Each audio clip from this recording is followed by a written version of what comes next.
information to help you run your business better and improve your marketing campaigns. My name is Hank Hoffmeyer, and thank you for joining me on Hank's Marketing and Business Tips.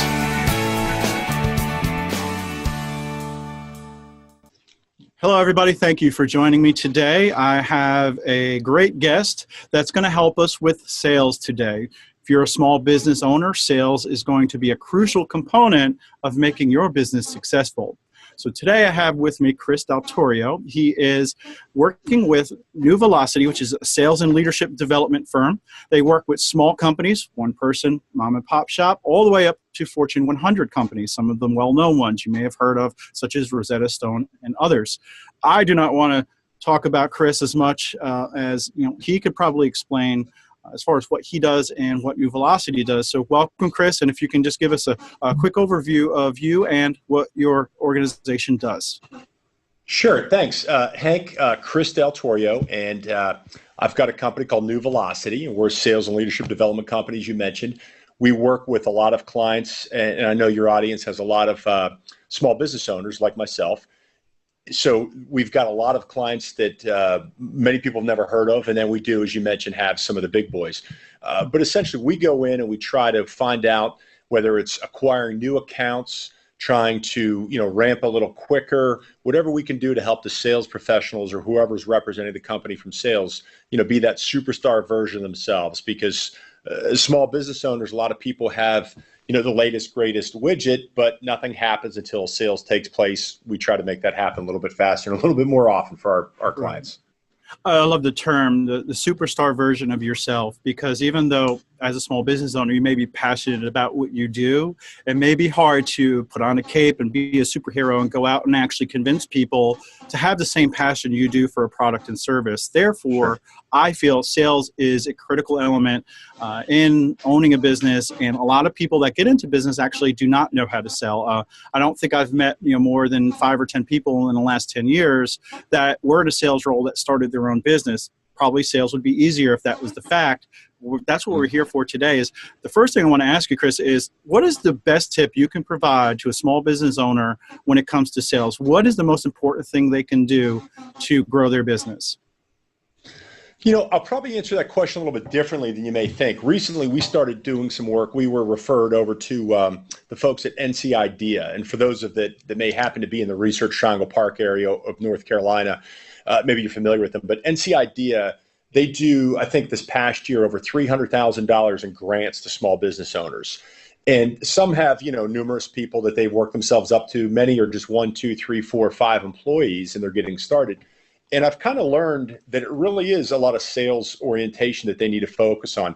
Some of them really have developed a phenomenal product, but they think just because their product is better that everybody's going to come and find them. And there aren't too many environments that, aren't extremely competitive, and we don't want to necessarily compete on price. So to be able to articulate your value to a larger audience is going to help those people sell more and then give them the resources they need to grow their company in other ways. So I think whether they can do it themselves or they outsource it to another sales professional, whoever it is, but they need to find a way to get their product to market. Right. And, that's important because a lot of times somebody will have a product service or just throw up a website, even if you're a service-based company and they think people are going to find them. You have to do some kind of activities to help yourself be found. Being in marketing for a long time, I understand that where somebody just gets started, they're not going to. I did a workshop this morning on email marketing, and there was about 40 people there. Only about 10 of those folks that were there actually do email marketing now. The others are just getting started. They just started their business. Therefore, my discussion was critical to them starting using email marketing. They didn't realize how much that will help them gain visibility to get someone to opt into an email newsletter and then receive information on an ongoing basis. So getting that visibility, like you said, outsourcing is also an option. And I always talk about do what you do best and delegate the rest. My friend Lori Bruhns always says that, and I believe in that. As a small business owner, I know you want to wear all the hats, but in previous tips I've mentioned, if you can outsource something that's mundane and monotonous and just repetitive, go ahead and do that. In the long term, you'll save money. Yes, so true. And I think most small business owners, I know I struggle with that, right? We think we need to do it. But when I started growing, we added more people, and there's a little bit of a leap of faith where, okay, I'm just going to go hire this person. And often, one or two didn't work out, and it's the third one, and it's just, geez, I have so much time invested. Something that I don't necessarily consider myself an expert on, but what you need to do to hire different positions. The cost of a mishire is so critical, but it's something like we just get frustrated. We can't do it ourselves. Maybe we'll delegate it. Let me just go grab somebody quickly. We don't do the right due diligence, and these hiring mistakes, they tarnish us. And then we go back to saying, well, I'll just do it myself. So yeah, people need to be intentional about do it, delegate it, or delete it. I like how you said it, if it's your best, what is it? Do it your best or delegate the rest. That's great.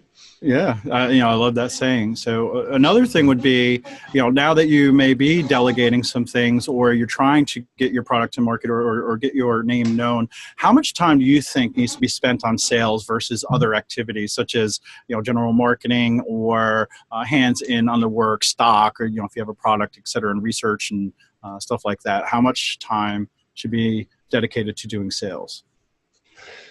Well, that's a really good question, and it's challenging to answer for me, at least, just because I think it varies so much. So let's talk about a business owner that's maybe not talented at sales. So yeah, Hank, I jumped over to our light board here. So I know you have some listeners that are going to be doing audio only, but this is just a fun little light board to illustrate this thing. But if I've got a grid that has 5 time slots each day, so Monday through Friday you have 5. You come to by Friday, that's going to be 20 through 25 if my math's right. So you've got 25 90-minute chunks each day. Be intentional about your high yield activities. What are they? So it's not always sales. Sometimes you need to do different things. You mentioned email marketing campaigns. Getting those messages right and getting that thread ready and everything you need to do there, and go back and spend some time with email is going to be a phenomenal activity. Other times we waste our times with activities. But identify your high yield activities. Take a look at where you're spending it. But if you're not selling, at a minimum 3, 4, 5 90-minute chunks a week, we've got an issue. Selling Power Magazine just came out and talked about it. We now is even full-time sales professionals. So imagine the challenges of a business owner, but full-time salespeople, that's all they do is sell. They're now down to 7 hours a week that they actually spend selling. The rest of the work week, and it's not even 40 hours. Most of us work 45, 50 hours these days, which is fine when you're growing a business, but we want that balance in our life. We're actually selling less than 7. Listen, if that's the case, make sure those other 40 are really productive doing other things, but you want to make sure that you're focused on this. And the last point about this, if you think of another grid, 4 quadrants, quadrant 1, 2, 3, and 4. And a lot of people have seen this as the urgent, important matrix. I call it the Eisenhower Principle because President Eisenhower is the one that came up with this. And quadrant 1 are things that are both urgent and important. That tends to take up our day. Quadrant 2 are things that are not urgent, right? But they're very important. This could be sales for small business owners because they have to put out a lot of fires. So prospecting, cold calling, focusing on referrals, things that they're not necessarily skilled at, things they don't necessarily like to do, they put them off. And they keep waiting for that day that that's going to change, but it doesn't because the fires keep coming. And then to finish, quadrant 3 are things that are urgent but not important. As a small business owner, that might be the FedEx guy ringing the doorbell and I got to go do this, or the pop-up meeting, or suddenly they have a little software glitch they got to put out. And then quadrant 4, these are the time wasters. These are things that are neither urgent or important. Think of Facebook, fantasy football, guilty, the kind of things that are not getting us closer to our goals at all. And more than half of the work week is wasted. More than 50% of the work week is wasted. So when we kid ourselves and say we don't have time, you probably do. You just need to get rid of quadrant 4 and some quadrant 3 things and focus on the things that are both urgent and, even more importantly, important but not urgent. I love the quadrant example, and that hits home with me. And that's something I tend to analyze is where am I spending my time that way? When I look at your grid, your 5x5, or the 90-minute blocks that someone has when they're facilitating their day, that's harder for me to absorb because I know I try to plan my day, but then my day does not go as planned. But I think looking at work in chunks, even if it's not 90 minutes, just dedicating that time and saying, I'm going to spend the next half hour, or 90 minutes on a specific project so you can get as much work done and then get it completed. I think that's crucial. There's plenty of times where I get disrupted and then it takes me a long time to really get back into tune and focused back on what I'm doing. Try not to let that happen, and don't spend your time in those lower quadrants, as you mentioned on the grid there. I think that was really helpful. So I appreciate you diagramming that out. And if you're listening on audio, definitely check it out on YouTube. It's on there if you just want to watch that part. I'll put in the show notes the time frame for that, because I think that was a really great visual. Yeah, and listen, any of your listeners, Hank, we have complete courses that we do virtually. So the same sessions that we go around the planet and do live, and people pay us to do these workshops for companies and corporations, they're all on our virtual session, and they're broken up into 8-minute modules. So time, habits, and goals are 3 different courses. But as a courtesy to your listeners, if any of them are interested in this, if they contact us, I'll make sure that we get them set up and let them go through it. But I think it's something that's going to be it can be a game changer to get more focused on your time. And one last piece on that, you brought up a good point. Anytime you're talking about changing habits, it's difficult, it's challenging. And to try to go from being pulled in many different directions, to try to be very intentional about 5 90-minute chunks each day, that's equally as difficult. That's probably more difficult. Start with one. Start small, but most importantly, begin today. Grab one 90-minute chunk. Anticipate distractions, whatever you need to do to eliminate those distractions, including turning off your cell phone, turning off email, whatever you really need to do to go focus on that. Those problems will be there in 90 minutes, but go do that. Start with one 90-minute chunk, and then maybe 2 in the future. It's a great way to do that. And then the MITs, those are the most important tasks. The most simple thing you can do the night before, before you wrap up the day, the last activity, what are the 5 things I want to get done tomorrow? And ideally, at least one of them would come from quadrant 2, things that are important but not urgent, which Stephen Covey, the 7 Habits of Highly Successful People, he calls that quadrant 2 the leadership quadrant, where the most successful people on the planet are intentional about investing their time. Right. And I've heard if you plan your day the night before, like almost right before you go to bed, your brain is at the right mindset to really figure out what exactly you need to get done, or your MITs, like you pointed out, rather than that next morning you may be skewed to say something's more important than something else because you may have slept on something and something while you're sleeping, like a dream or something may have actually injected itself in your mind. And therefore, when you're planning in the morning, you're trying to say, what can I get done today, which feels rushed. But if you plan it the night before, it's really a solid plan that you can turn around and say, hey, when I thought about this, I was in a good mindset. So true. I was at a seminar in Zurich last year, and Dr. James Rousey and Dr. Greg West, which your listeners would really enjoy if you're into the neuroscience piece of this, not just sales, but just human behavior in general. They do a nice job of talking about what we, the mind, the subconscious mind, starts to work on it, and it does work. I'll think of neat ideas in the shower about what I'm going to do that following day, or coming up that day, because I knew what I was going to do before I left. So very true. And again, I'm sure we don't have time to do a deep dive on that, but those are some things we go through with time, habits, and goals. On my side, when it comes to marketing or content marketing, you're always hearing the word provide value. Same thing in sales. On your side, you're always going to hear, as a salesperson, you need to provide value. As a small business owner, and when it comes to sales, what does that mean? What does it mean to provide value? I know I need to do it, and I know it's a great term, but as a small business owners, what exactly would that mean to me? Yeah, it's probably the most overused word right now on social media and everything else. Really important, but people misuse it, or it's a buzz. What does it mean is such a great question. I'm glad you asked that. And here's what a mistake that I've seen people make. If you ever watch Shark Tank, people that get invested in versus people that don't.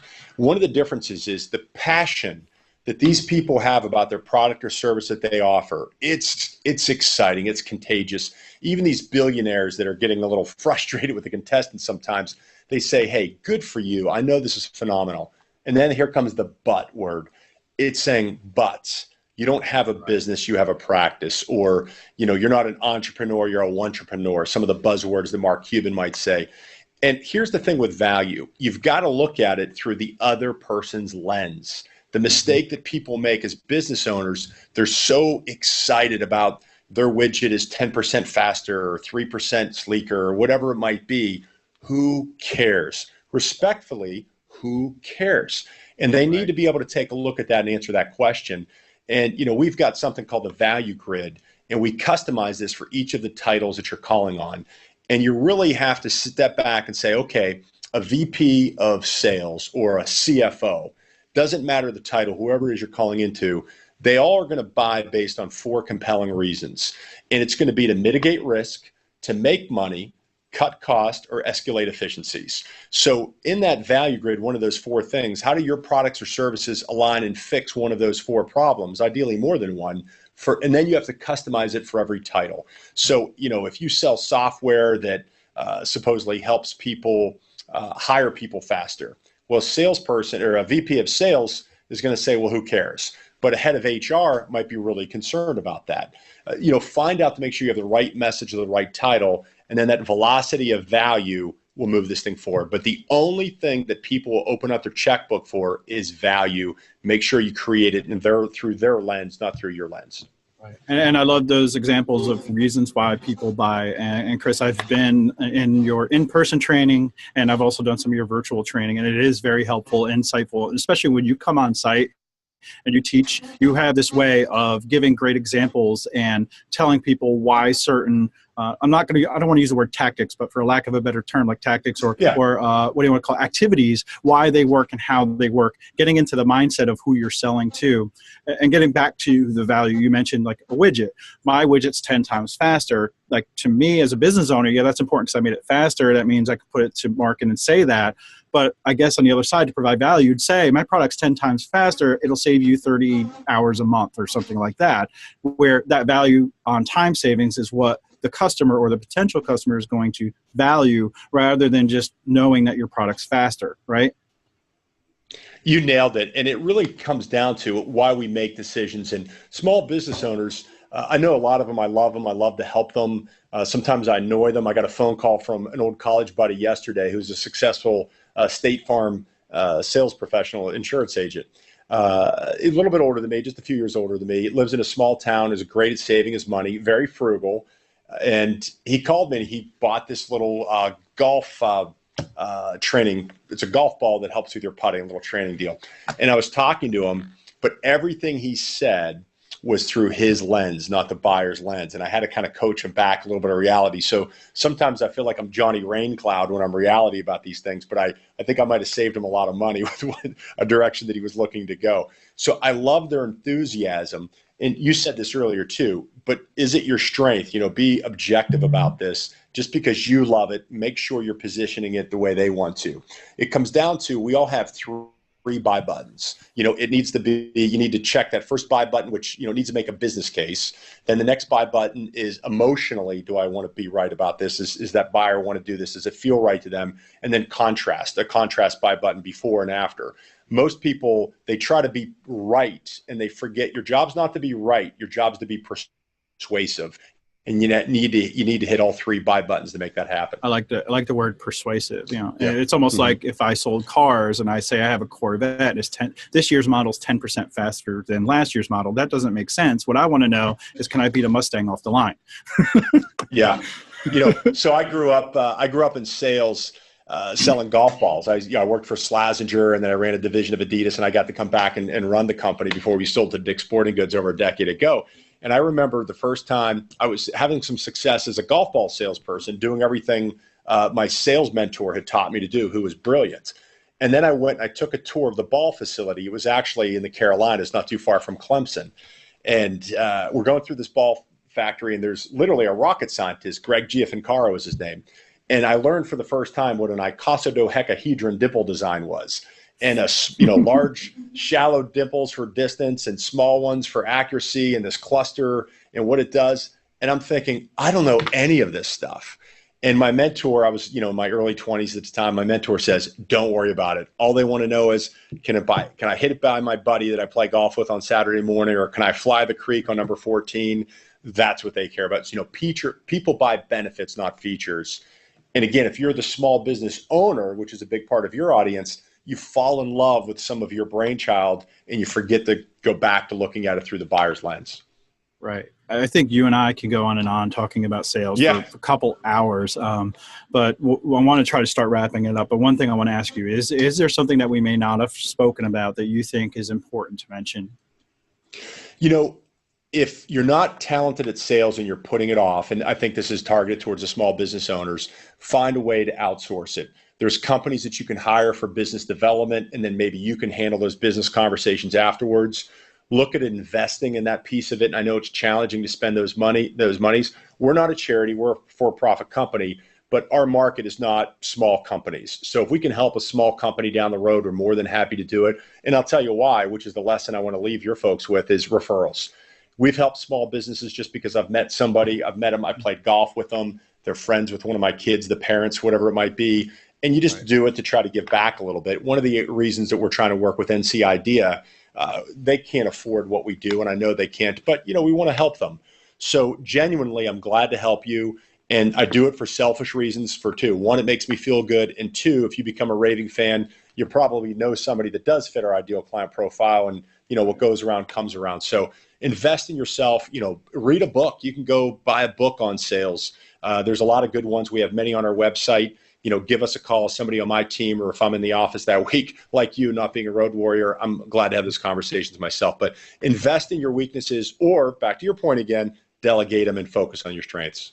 Right. And I'm glad you mentioned like reading books, et cetera, because this is the time of year where a lot of people start to check out or tune out, and they do less work because the holidays are here, quote unquote holidays, where this is a time you could really take advantage and leapfrog your competitors, because while they're not doing much, if you ramp up your game, whether it's doing marketing, sales, to whoever you can, this time of year, or just learning by reading, absorbing podcasts like this or others, you are going to have the advantage when it comes around to 2018. And especially if you take this time to plan, that's going to be helpful. I know someone that takes off the entire month of December to plan for the whole next year. They do not work with their clients. They're a consultant. They take off the whole month of December just to plan so that they can provide value to their clients. So true. All the high yield activities they would get out of that, I can see where that would definitely pay dividends. And, back to your point, if folks listen to your podcast when they're driving down the road, one of my favorites as a child, Brian Tracy, growing up, he calls your car can be a university on wheels. And if you take the average American drives between 500 and 1,000, I know it's a big average, but between 500 and 1,000 hours, depending on your job annually. And listen, same back to the 90-minute chunks. Don't try to do 5, do 1. But take 20% of those hours and dedicate towards listening to podcasts like yours and self-improvement. You're just going to get a little bit better every day. And what's wrong with that? That's right. Yeah. If you say I've been doing sales for 10 years, but you've never done anything to get better at it, you have 1 year of experience repeated over 10 years, rather than if you've gotten better and got a new position, then you could say you're an experienced professional. Hank, I'm going to steal that. I haven't heard it explained that way. That's so true. But 99% of sales professionals are not skilled at their job, which is why a lot of people aren't excited to say they're in sales. And I always say that it's the greatest profession on the planet. If you want to make more money, go make more money. If you want to take some time off, you can usually work that into your calendar also. But doctors and lawyers and school teachers, they all need to get certified and the credits that they need to kind of stay current. But salespeople, 99% of them, they wing it. So podcasts, listening to audible.com, books or programs like New Velocity or even all my competitors, go invest in yourself one way or another. Again, it's hard to argue that that's not the right place to spend a certain portion of your time. Yeah, to be transparent here, I'm not good at sales. I'll admit it. I'm good at building relationships, which is slightly different. Sales can come from a relationship, but by reading books, listening to podcasts, and going through some of your training, I've learned to become incrementally better every month. And that's really all it takes. Maybe, 5 years from now, maybe if I move into a sales role, I'll be more effective. But I know right now I need to be the student and not the teacher. Good for you. And, you're intentional about improvement and all those kind of things. And don't sell yourself too short. I'd hire you in a minute to sell, Hank. You just let me know when you're not happy over eye contact anymore. Sounds good. Well, Chris, how can folks find you on the internet or, any other place? Yeah, Chris Daltorio. My Pittsburgh accent probably makes it hard to understand how to spell Daltorio, but D-A-L, not E, D-A-L-T-O-R-I-O.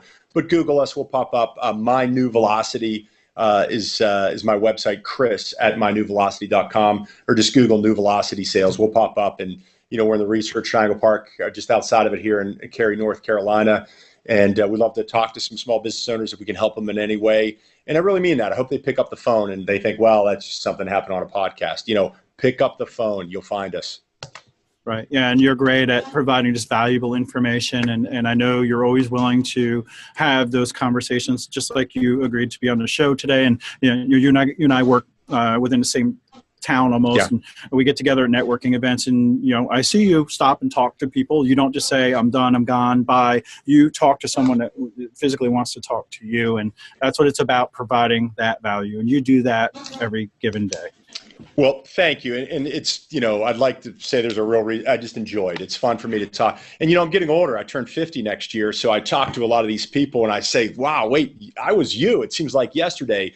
So to be in your 20s, and a lot of these folks are working with these great startup companies, it could be in San Francisco or Boston or here in the RTP area, but to be working with a company that spends money to invest in your most valuable resource, your people, what a great career these folks have in front of them. And I'm a little bit jealous. Here in the office, my team, they call me a millennial wannabe, which is true. So I'm a little jealous when I talk to those folks. Great. Well, you keep mentoring on the sales side, and I'll keep doing it on the digital marketing side. And I think maybe we can, help foster some great companies next year. Sounds great, Hank. Thanks. And thanks for having me on your podcast. Great. Just a reminder, you can subscribe on iTunes, the Google Play Store. Of course, I'm on YouTube. Just search for Hank's Marketing and Business Tips. You'll find those. You can subscribe on the Amazon Alexa or Echo, whatever you want to call it. You could just say, hey, Alexa, play the most recent episode of Hank's Marketing and Business Tip on TuneIn, and you'll hear me. So we appreciate you listening in. And Chris, it's a pleasure to have you on, and hopefully we can do this again soon. Happy holidays, Hank. Thanks. Thank you. Happy holidays to you.